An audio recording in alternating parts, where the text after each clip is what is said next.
Hi, I'm Denise. I'm the nutritionist, and I am going to help you understand how to eat to control your diabetes and help you understand what foods raise your blood sugar and how you can eat and control your blood sugar and diabetes with your food. So it can be kind of scary, and not understanding what foods raise your blood sugar and being afraid to eat, or being afraid that you're not going to be able to eat the foods that you like. So let's help to unravel some of that mystery for you. So first of all, the word carbohydrates. Carbohydrates are foods that either have sugar or starch, and both of those are going to raise your blood sugar. Now, carbohydrates also include fiber. Fiber is the part of food that doesn't raise your blood sugar. And we'll talk about that later. But right now I want you to understand the foods that raise your blood sugar and how you can eat them to help control your blood sugar. So first of all, let's look at the sugar board. We've got sugar, right? I think everybody understands blood sugar comes from sugar, and that's going to raise your blood sugar, and that affects diabetes somehow. So you've got soda, you've got white sugar, brown sugar, honey, all kinds of sugar. You've got food that has sugar in it that you may not even be aware of if you don't read labels, which a lot of people don't. So cereals, bread, yogurts, all kinds of foods have got sugar added to them. If it's in a package, then 80% chance it's got sugar added to it. Then we've just got our natural foods. So our carbohydrates are going to come from milk and milk products like yogurt, fruit. All fruits have sugar, natural sugar. And then you've got your starches. So the starches is a big group of foods. It's got starchy vegetables like potatoes and corn and beans. It's all the grains, wheat, rice, oats, quinoa, every kind of grain. We're not saying it's good or bad. This is just the way it is. Grains are starch. So anything you make from a grain, bread, tortillas, the flour that you make into anything, cake, cookies, crackers, are going to have starch and or sugar added to them. So all of these foods raise our blood sugar. Normally, we get energy from blood sugar. That's how we get a lot of our energy for our bodies. But if you have diabetes, your body is not controlling that blood sugar right, and so then those high blood sugars are going to harm our body, make us sick, start causing damage in our body. So we need to control these foods. You also want to understand that whole grains are going to raise your blood sugar. So the whole grain still has that white starchy part in the middle, and that's what breaks down into sugar. It's just that the fiber on the outside is going to help control your blood sugar better. But you still have to control the amount of whole wheat, brown rice, oats, quinoa, those whole grains. You still have to control the amount because it's still going to raise your blood sugar, but that fiber on the whole grains is going to help to control your blood sugar better. And then starchy vegetables, natural ones like beans and lentils, have a lot of fiber and protein, which is going to help to control blood sugar better than, say, something really white and starchy like rice or pasta or potatoes.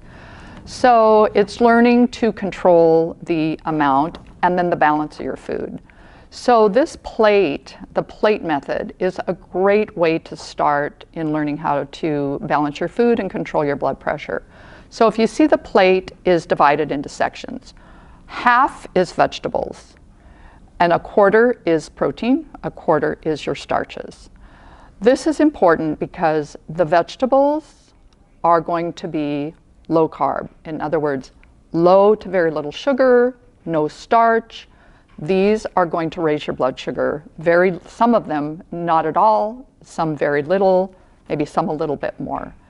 Your protein, your meats, chicken, fish, seafood, eggs, these type of foods, protein is not going to raise your blood sugar. Protein is going to help control your blood sugar. It takes longer to digest, so it's going to keep these carbohydrates in your stomach longer, So the sugar is going to come out more slowly and it won't go as high. So protein is very important. And then you've got the quarter of your plate of your starches. So if you can at least keep your starches to a quarter of your plate, that's going to make a big difference. Even if they're white, it's still going to make a big difference by cutting back on the amount. And then if you can gradually change to whole grains and higher fiber, other higher fiber foods like beans and lentils and maybe sweet potato instead of white potato, that's going to help too. So you can make these gradual changes as you go along, but at least start with the plate method and controlling your starch to no more than a quarter of your plate.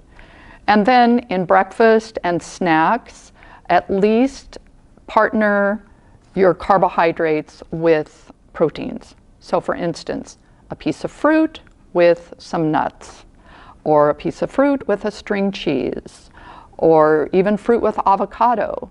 Avocados aren't high in protein, but they are high in fiber and healthy fat, and that also is going to help control blood sugar. So whether it's a piece of bread with an egg, or tuna, or chicken, or oatmeal with nuts, or beans with eggs and a tortilla, balancing your food and controlling the portion size of your carbohydrates is the first step that you want to take and is going to really help you work on controlling your blood sugar.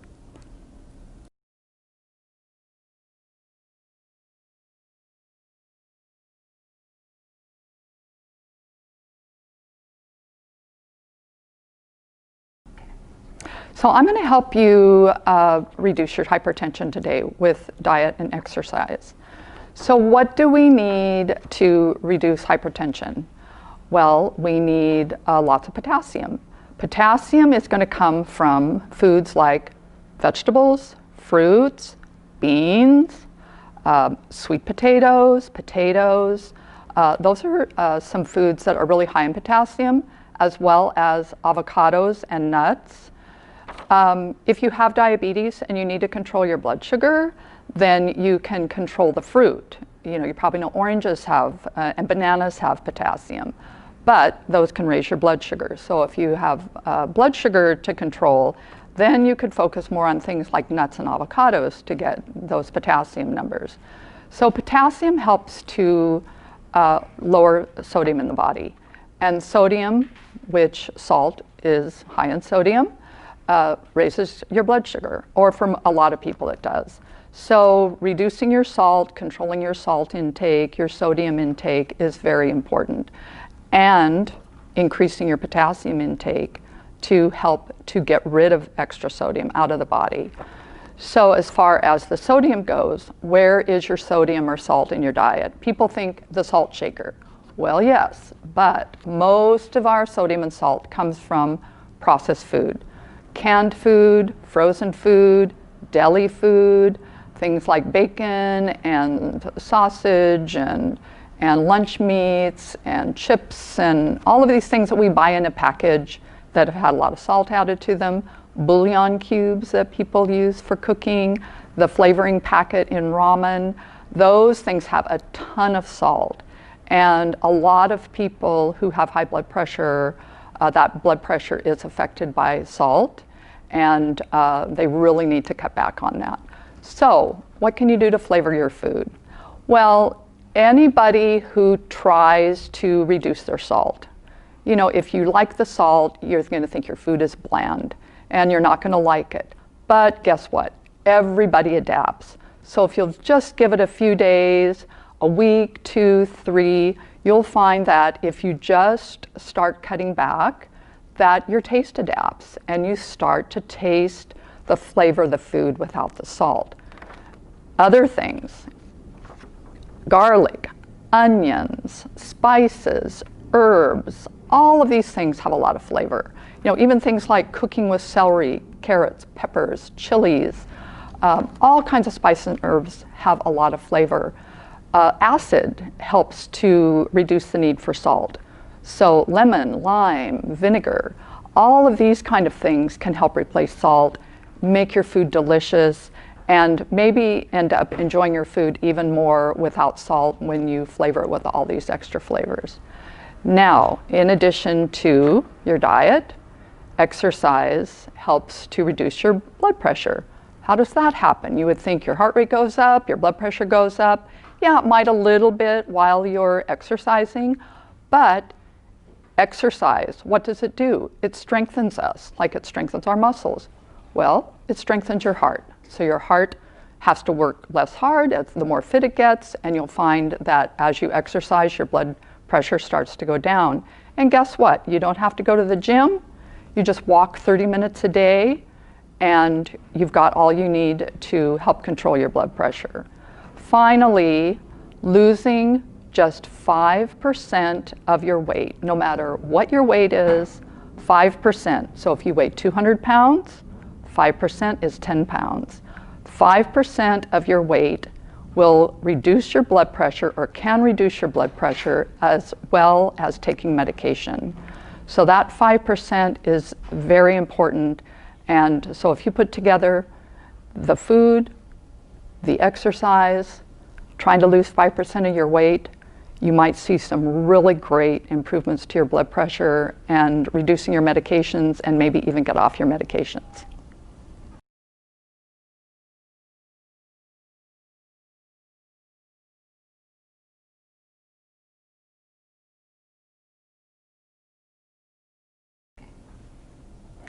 So you are interested in reversing your diabetes, or preventing diabetes. Now, so there's some interesting things that you can do, and there's a lot of evidence and a lot of experience that people have been having the last few years with this. So it's very interesting that bariatric surgery, or weight loss surgery, is for actually reversing diabetes. So what's interesting is that as soon as the surgery is done, the diabetes can go into remission. So it's not even about the weight loss, because you haven't even lost weight yet, you just had the surgery, but it's stopping the food from going into the digestive tract. So that's kind of like fasting. So if you can do some fasting, or just go on a very low calorie, a low carb diet for a few weeks, you kind of just resting your digestive tract and your pancreas and all of these organs that are involved in blood sugar control, and you just give them a rest and kind of limit the food, and that can go a long way towards really bringing down your blood sugar numbers and maybe reversing your diabetes. And then from that point on, then you work on how to gradually normalize your eating with portion sizes of your carbohydrates and the type of carbohydrates that you eat, so that you keep your blood sugar controlled in the normal zone. Now, some other ways of doing this are to do a low carb diet. And that would be to eliminate sugar, all of the white starchy foods, and maybe even fruit. And this is just temporary, for like 2 to 3 months. And some people have found it takes less than that. But 2 to 3 months, you want to limit the carbohydrates as much as possible, and limit them to the low carb foods, like your greens and veggies, non-starchy veggies, and oops, upside down, and or small portions of lentils, lentils and beans, and maybe a little sweet potato, maybe a little bit of oatmeal, but really, try to stay away from rice and pasta and bread, and most definitely sweets during this period of time. So if you can focus on this kind of high fiber, low carb way of eating for a couple of months or so, that also can help you to reverse your diabetes. I have seen patients with being diagnosed with diabetes with an A1C of 11 or 13, and within 2 or 3 months, they've got an A1C that's in the 7s, 6s, or even 5s. So with just really focusing on this kind of aggressive approach to your diet, and then of course exercise, really can always help too, because that literally gets sugar out of the blood and helps get fat out of your liver and pancreas so that they can perform more normally. Those are just different ways that you can take an aggressive approach if that's what you want to do.